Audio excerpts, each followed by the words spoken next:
Hey, welcome back to my channel. My name is Carly Stevens. I'm a teacher and author, and this is English Nerd. I thought I'd do something a little fun for this video and share with you the 5 longest classics that I have ever read. At least this is from what I can remember. I made a list of all the longest ones and did a quick search of word count and things like that. So I have a few honorable mentions, but I'm pretty sure these are the 5 longest books. So to start things off, David Copperfield by Charles Dickens. This book does not look particularly long, but it is Dickens' longest book by word count. These pages are pretty Bible thin. It's a semi-autobiographical take on Dickens' life, and it was his favorite book of his, and it's one of mine as well. It's really very good. So if you like Dickens' style at all, he has some better and worse books, and this one falls into the better category for sure. Next is the Count of Monte Cristo by Alexandre Dumas? Oh no, I didn't double check before I started this video. Oh well. This one is quite famous, of course. It's the story of a man who gets imprisoned, and then when he escapes, he wants to take revenge on all those who had unjustly put him there. So it's a pretty rollicking revenge story.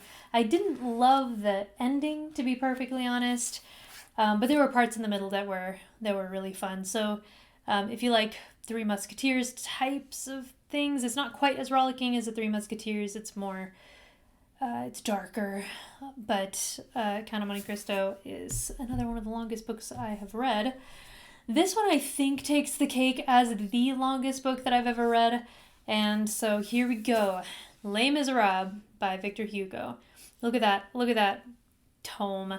A lot of people have War and Peace by Tolstoy on their read before you die list. I have never been that interested in War and Peace. I know it's going to shock some of you, but this was kind of my War and Peace. I thought this is that massive classic that I want to read, and I think it's in the 500,000 word area. So to give you context for that, let's see, 100,000 word book is going to be 400 pages typically, and this one is it's over 1,400 pages long. There were parts of it that just glowed and were amazing, but then you also got asides that were 70 pages long about the Battle of Waterloo or the Paris sewer system or whatever that made you say, okay, Victor, get yourself together. We do not need to get all this information. Nobody cares about this, parts of this tapestry that you're weaving. We want to know about the characters. At least that was my take.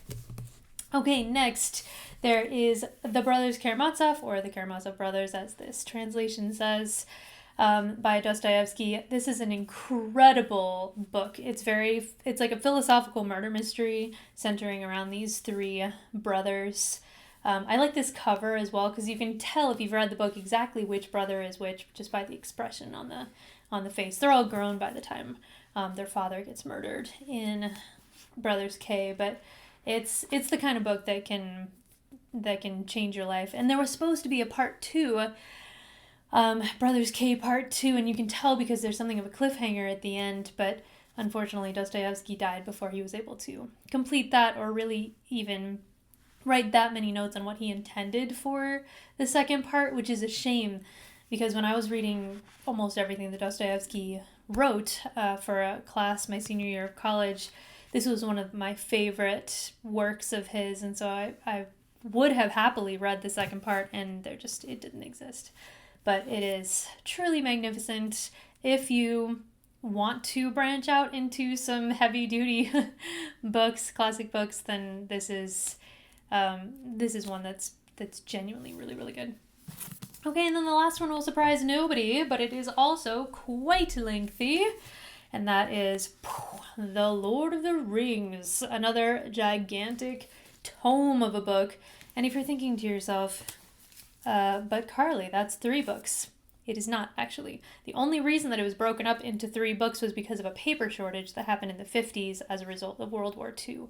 It was originally conceived as 1 book that was artificially broken up into 3 to make sure that the publishing house wouldn't be completely and utterly out of business immediately. So this counts as well. You guys know that I'm a huge fan of The Lord of the Rings. It is, talk about a book that changed my life. You can see the the banners back there.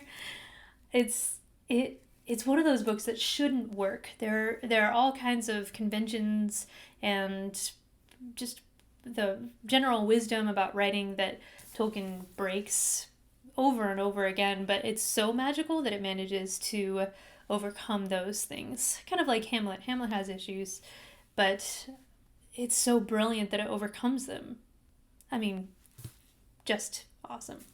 So there you go, 5 of the longest classic books that I have read. So I considered including Crime and Punishment, Moby Dick, Devils, also by Dostoevsky, Jane Eyre, Great Expectations, but I don't think any of those are as long as the ones that I included here. So what is the longest classic that you have actually read? Not just skimmed, not just read the cliff notes of, but you sat down and read the thing. Are there any of you out there who actually have read War and Peace? If so, what did you think?